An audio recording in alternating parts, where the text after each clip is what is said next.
It's a whole lot of confusion online about why you gave them belts back.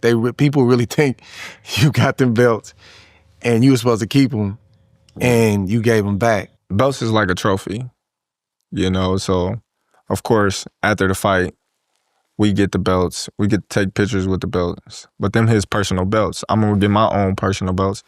Well, we gotta return the belts.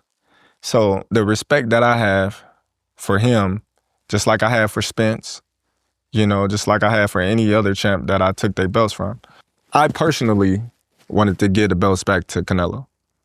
You know, that's a sign of respect. So, you know, I'm looking for him. I'm like, hey, you know, where Canelo at? They like, oh, he in the press conference. They didn't want to let me in at first because they thought that we was trying to, you know what I mean, be on bullshit or whatever the case may be.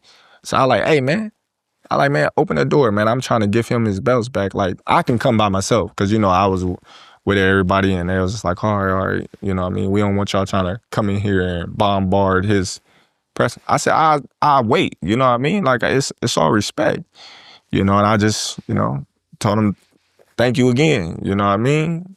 This is like a sign of respect. I want to be the one to give you your belts back because, you know, you didn't have to fight me, and it's just, you know, a sign of respect.